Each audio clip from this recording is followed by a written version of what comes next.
This is Mario, and Mario is going to help me here at Peaceful Gardens show how to clean ears and how to maintain and take care of ears, and a couple of different over-the-counter remedies that can be used if you have an ear problem, especially on the weekend when the vets aren't open. So Mario is 9 years old. He's a Cavalier King Charles Spaniel. These are 4 different options that I use for ear washing, depending on what I'm doing. But this is, or what I have on hand. This right here is just simply apple cider vinegar with water. I do about a 1/4 cup of apple cider vinegar with the rest water, and I just put it in a jar and use a syringe to wet the ears. So that's one option. There are all kinds of ones that you can buy from different companies, just ear washes, aloe vera based ones. Those work just fine. Here's a medicated one, an ear flush that I got from Animal Revival, and I put that into a nozzle container, so I'm going to use that on the dog. And then finally there's this homemade one, and I like to use this one the most. It is, the recipe was given to me by a Cocker Spaniel breeder, and they notoriously have issues with the dog's ears being long and floppy, kind of like the Cavalier. And so there's 6 ounces in, and I put it into a nozzled bottle here, but it's 6 ounces of isopropyl alcohol, and then 1.5 teaspoons of boric acid, which can be purchased right on Amazon, and then 2 ounces of vinegar, and then a teaspoon of iodine-based antiseptic.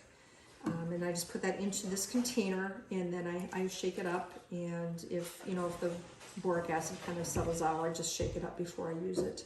So those are kind of the 4 options, but this one over here is my favorite. So normally when I'm going to do the washing of the ears, I would do it at bath time if I was giving a bath, but Mario's right now, he's just going to have his ears done.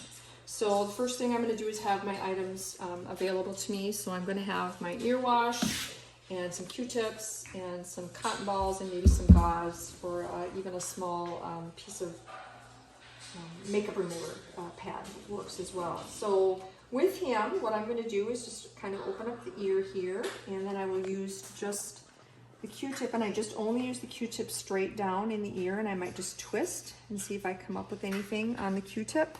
So I'll just go straight down into the ear, and then just do a little twist and see if I come up with something. You can see I did.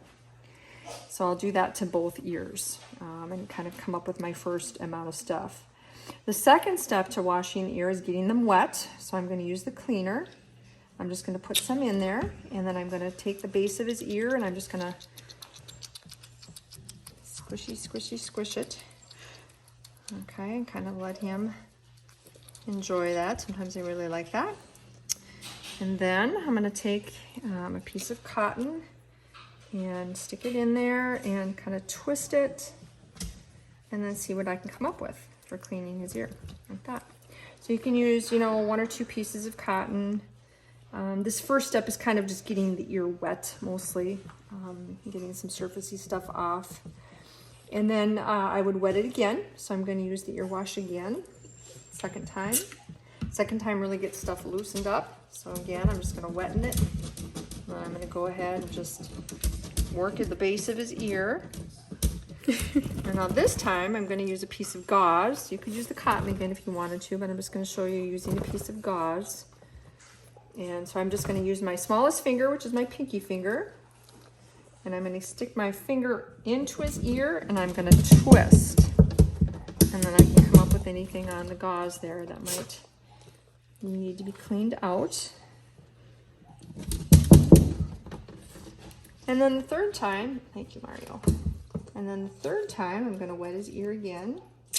And then I'm going to squish it around. Thank you, Mario. Good boy. And then on the third one, I'll let him shake his head there. That's kind of why it's nice to do it at bath time. And then use my finger again. And then, of course, we get less and less of the gunk out of there. Thank you. Are you helping, Mario? Get my smaller finger in there. There we go. And that's how I clean the ears. Good boy.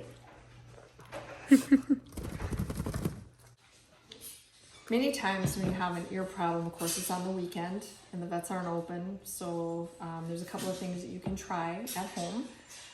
After washing the ears out, if you think you might be dealing with a fungal infection, you can just use this Athlete's Foot Cream. The chemical that's in that is the same chemical that's in many of the ear creams that the vet prescribes. And so just using a dot of this, it's kind of a thick cream. You can just get some of that on your finger, get it into the ear, maybe dilute it a little bit with coconut oil or something if you have a hard time getting it into the ear.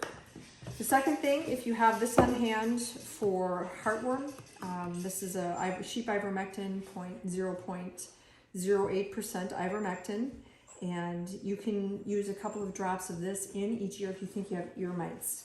So this is an insecticide, so it can kill the ear mites. So a drop or two in the ear, kind of, you know, smushed around in the base of the ear can be very effective against ear mites. If you've done a lot of swimming with your dog and they just won't dry out, you can use witch hazel in them, which is an astringent, which would help dry the ears out from being from being swimming and stuff. And this right here you would never want to use if the ear had broken skin or redness on it. That would be irritating to the ear, but it is good to help dry ears out.